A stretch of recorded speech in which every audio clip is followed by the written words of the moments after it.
ചാലക്കുടിയിൽ റേഷനരി വേവിച്ചപ്പോൾ നീലച്ചോറ് ലഭിച്ചതായി ആക്ഷേപം. മേലൂർ പാലപ്പള്ളി ഭാഗത്താണ് റേഷനരിയിൽ നിന്നും നീലച്ചോറ് ലഭിച്ചത്. വാലുങ്ങമുറിയിലുള്ള റേഷൻ കടയിൽ നിന്നും അരി വാങ്ങിയവർക്കാണ് നീലച്ചോറ് ലഭിച്ചത്. ഉച്ചയ്ക്ക് വച്ച ചോറ് വൈകുന്നേരമായപ്പോഴേക്കും നീല നിറമായി മാറി.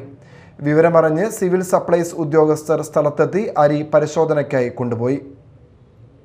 സംഭവം ഇന്ന് രാവിലെയാണ് ഒന്ന് രണ്ട് പേര് ഇങ്ങനെ വിളിച്ചു പറഞ്ഞത്, ഇങ്ങനെ ചോറ് വെച്ചിട്ട് വൈകുന്നേരം ആയി കഴിഞ്ഞപ്പോൾ കരിനീല കളറിൽ ചോറായിക്കണമെന്ന് പറഞ്ഞു.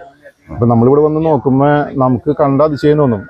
ചോറ് കരിനീല കളറിലാണ് ചോറ് ഇരിക്കുന്നത്.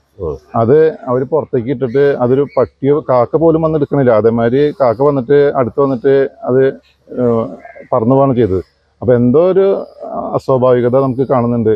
ഇപ്പം ഞാൻ ഒന്ന് രണ്ട് പേരോട് വിളിച്ചു ചോദിച്ചപ്പോൾ അവർക്ക് ഇതേ അനുഭവം ഉണ്ടായെന്ന് പറഞ്ഞു. അപ്പോഴാണ് നമ്മൾ ഇതൊരു ഗൗരവമുള്ള കേസാണല്ലോ എന്ന് പറഞ്ഞിട്ട് ഞാൻ ഇവിടെ ഒന്ന് നോക്കിയതും വലിയ ഗുരുതരമായിട്ട് നമുക്ക് തോന്നണത്. ഇപ്പോൾ 48 വാലങ്ങമുറി റേഷൻ കടയിൽ നിന്ന് വാങ്ങിച്ച അരിയാണിത്.